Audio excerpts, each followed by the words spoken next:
Welcome sa Tagalog Horoscope, ang iyong gabay sa pang-araw-araw na buhay.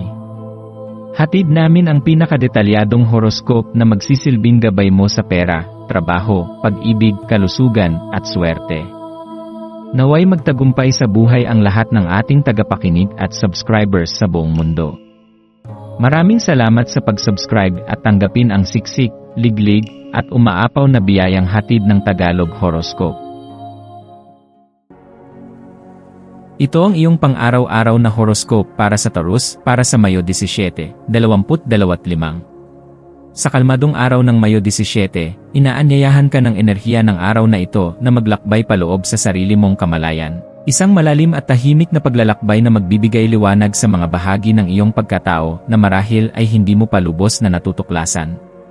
Bilang isang Taurus, ikaw ay natural na konektado sa kagandahan ng mundo, sa mga bagay na may halaga, at sa mga ugnayang nagbibigay ng kapanatagan.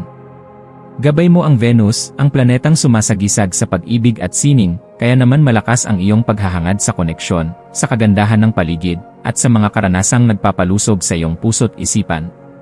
Subalit ngayong araw, marahil ay haharap ka sa hamon ng sarili mong ego, isang mapanlinlang na aninong maaaring tumulak sa iyo palayo sa tunay na kahulugan ng pagkakaugnay.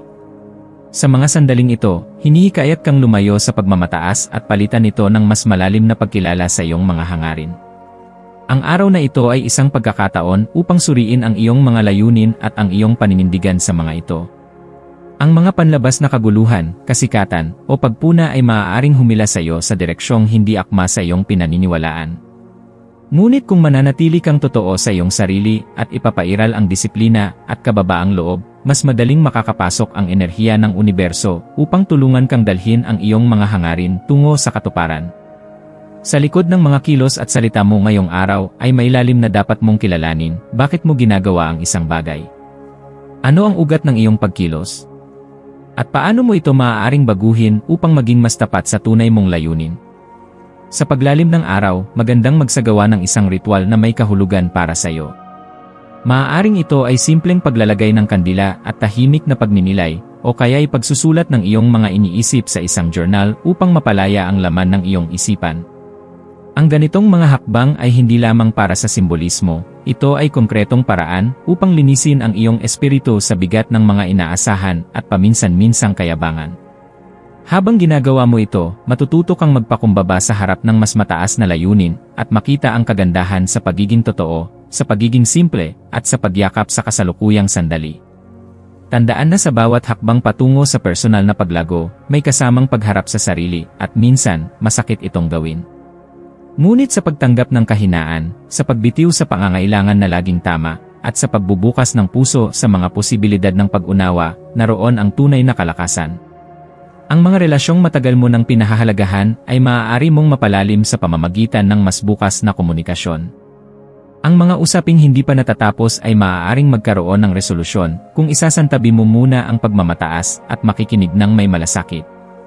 Ngayong araw, ituring mong biyaya ang bawat tahimik na sandali, bawat masarap na pagkain, bawat titig ng isang kaibigan, o bawat paghinga ng sariwang hangin. Ang mga simpleng bagay na ito, na madalas nating binabaliwala, ay maaaring maging susi sa tunay na kaligayahan. Huwag mong hanapin ang ligaya sa malalayo o malalaking tagumpay, makikita mo ito sa loob ng iyong tahanan, sa puso ng mga mahal mo, at sa katahimikan ng iyong sariling damdamin.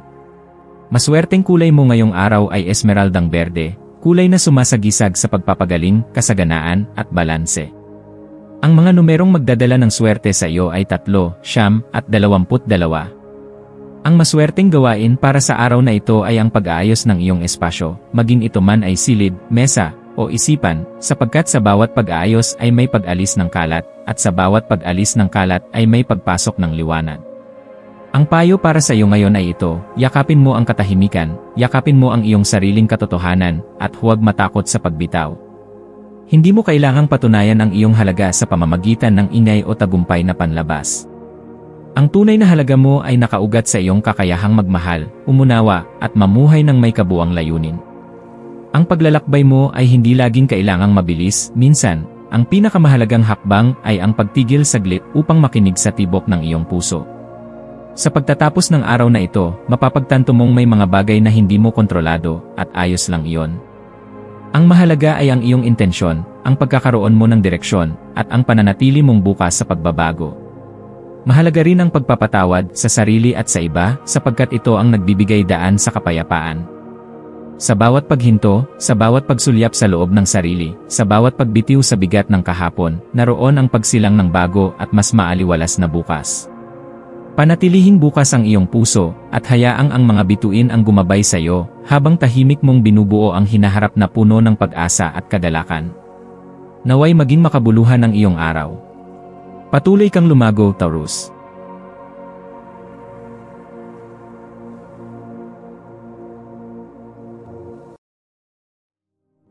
Tayo ay magkaroon ng kaunting sandali upang ipagdasal ang lahat ng mga dalangin ng ating mga subscribers, na sana'y matamo nila ang kanilang mga pinapangarap sa buhay, magandang trabaho, mabuting kalusugan, payapa at masayang pamumuhay, at siksik, liglig at umaapaw na biyaya at kayamanan. Ipinagdarasal namin ng mataimtim ang lahat ng mga komento sa nakaraang video, at hinihiling namin, Panginoon, na pagpalain mo ang ating mga subscribers ng masayang buhay sa mundong ibabaw. Maraming salamat po. Maraming salamat sa panonood ng iyong horoscope ngayon araw. Naway gabayan ka ng mga bituin sa iyong landas. Huwag kalimutang mag-like, share, at subscribe para sa iba pang cosmic na kaalaman. Hanggang sa muli, manatiling konektado sa universo.